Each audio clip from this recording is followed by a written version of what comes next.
Hey, get this! Remember how many times we've complained about running back and forth to adjust focus? Well, I've found something interesting. It's called Tilta Nucleus Nano 2.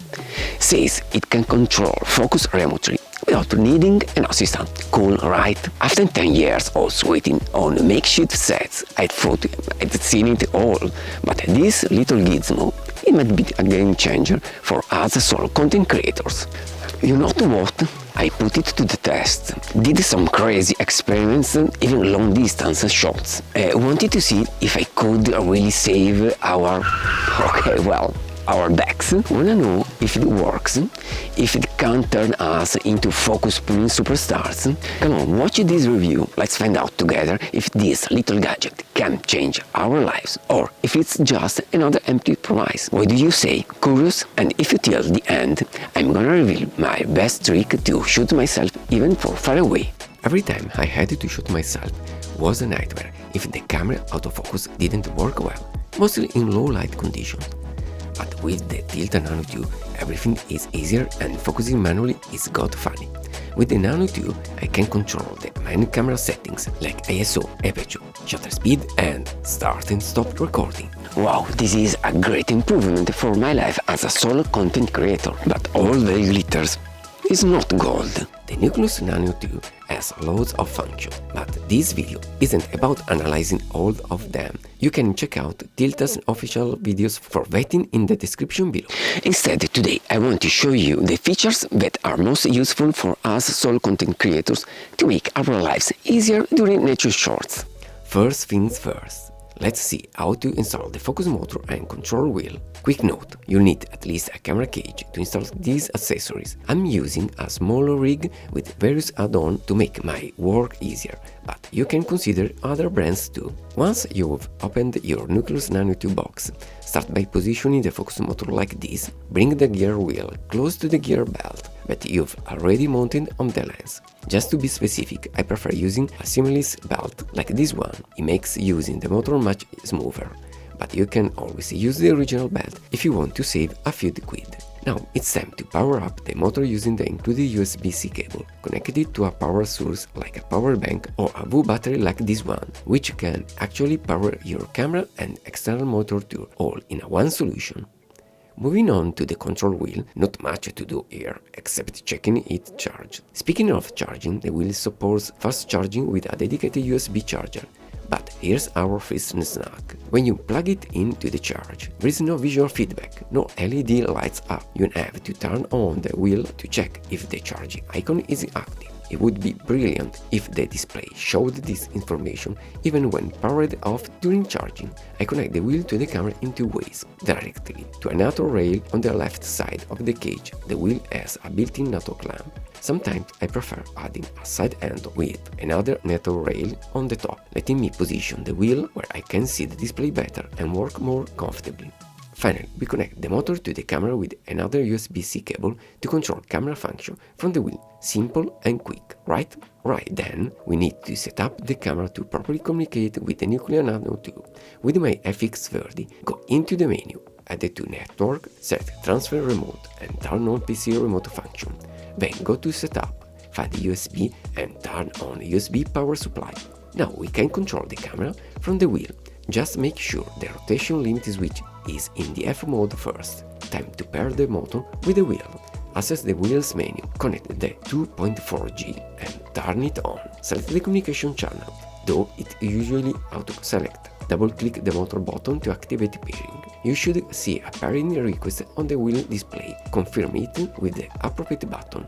A single click on the button changes the motor's working mode, showing by LED colors: purple focus, green iris, blue zoom, yellow other. Now let's figure out how to calibrate the motor with the lens. Calibration tells the Nano 2 focus motor where the infinity and the minimum focus points are on your lens. Remember, you'll need to recalibrate every time you change lenses. With video lenses that have hard stop, we can use automatic calibration. First of all, hold the wheel's funk button for a couple of seconds until auto calibration activates. Second, do the same with the motor button.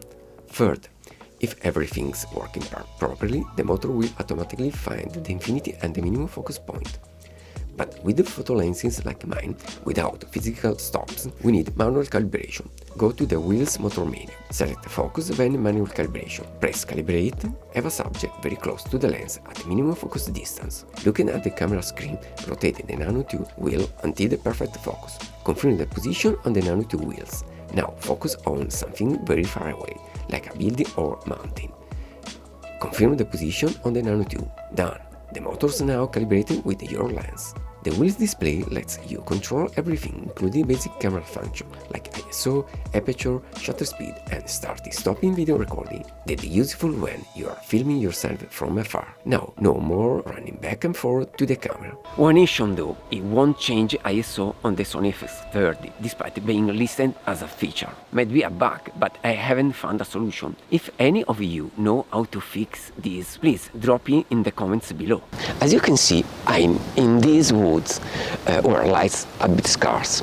To ensure the perfect focus, I'm using the FX30 with the manual focus. First, I'll try a close-up shot using the Atomos Ninja 5 to check the focus.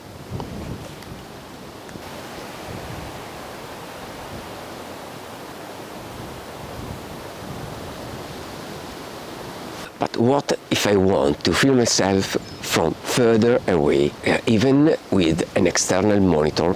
Checking focus would be impossible unless you fancy using binoculars to see the Ninja 5. Double but awkward and probably not very precise. But I found a solution, my final trick. Bit complicated, but effective. Using the Gimbal TP Max video transmitter, I can receive the video signal on the Ninja 5 from a distance, or as in this example, send it to the TP Max video receiver connected to the Gimbal Memory 1 monitor. So now I can control the perfect focus even from far away.